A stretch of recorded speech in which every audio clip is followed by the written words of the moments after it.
Сәлеметсіздер ме, балалар? Сабақтың тақырыбы қайталау. Повторение. Бүгінгі сабақта септік жалғауларын ауызша және жазбаша қолдануын қайталаймыз. Ребята, сегодня мы повторим падежные окончания. Кітаптарыңды ашыңдар, 99-шы бет, 40-шы сабақ қайталау. Қайдан сұрағына жауап бере аламын. Я могу отвечать на вопрос қайдан. Балалар, қайдан деген сұрақ қойылғанда қандай жалғаулар жалғанады? Ребята, давайте вспомним, когда задают вопрос қайдан, какие же окончания присоединяются? Да, иә. Қайдан сұрағына жауап бергенде дан ден, тан тен, нан нен жалғаулары жалғанады. Слова, отвечающие на вопрос қайдан, присоединяют к себе окончания дан ден, тан тен, нан нен. Бірінші тапсырма, 99-шы бет. Суреттерді пайдаланып, сұрақтарға жауап бер. Используя картинки, ответьте на вопросы. Сен қазір қайдан келе жатырсың? Мен мектептен келе жатырмын. Балалар қайдан балықты аулайды? Иә, балалар өзеннен балық аулайды. Қайдан су ішуге болмайды? Су бұрқақтан су ішуге болмайды. Ребята, теперь сами попробуйте письменно в тетради ответить на второе, третье, четвертое вопросительные предложения из этого упражнения. Заттың неден жасалғанын айта аламын. Я могу сказать, из чего сделан предмет. Екінші тапсырма, 100-ші бет. Заттың неден жасалғанын айт. Скажи, из чего сделан предмет. Ребята, слова, отвечающие на вопросы неден, присоединяют к себе какие окончания? Да, дан ден, тан тен, нан нен. Мынау не? Мынау бесік. Бесік неден жасалған? Бесік ағаштан жасалған. Иә, дұрыс. Мынау не? Мынау киіз үй. Балалар, киіз үй неден жасалған? Иә, киіз үй киізден жасалған. Мынау не? Мынау қасық. Қасық неден жасалған? Қасық темірден жасалған. Мынау не? Бұл белдік. Белдік неден жасалған, балалар? Белдік былғарыдан жасалған. Ребята, теперь сами попробуйте в тетради письменно ответить, из чего сделаны стол, амулет и қоржын.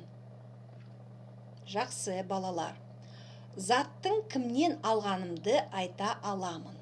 Я могу сказать, у кого взяла предмет. Сызбаны қолданып, сөйлем құра. Используя схему, составь предложение. Үшінші тапсырма, 100-ші бет.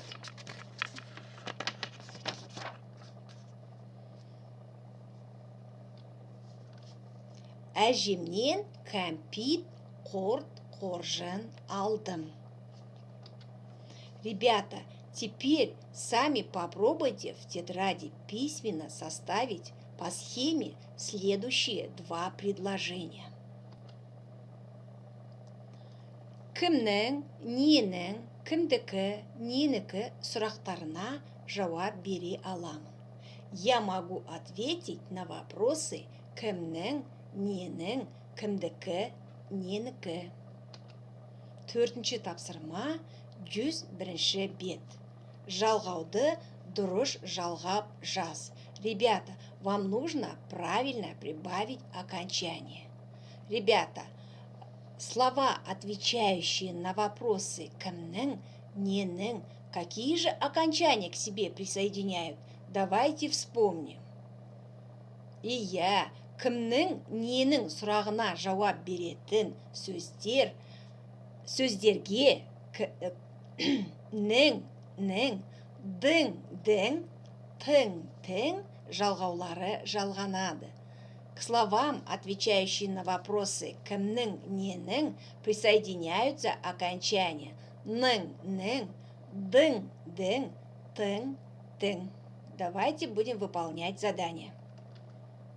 Атаның, кімнің шапаны әдемі?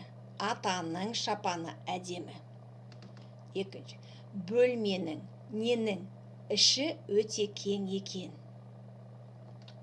Ребята, теперь сами попробуйте в тетради письменно выполнить 2, 5, 7 предложение из этого упражнения.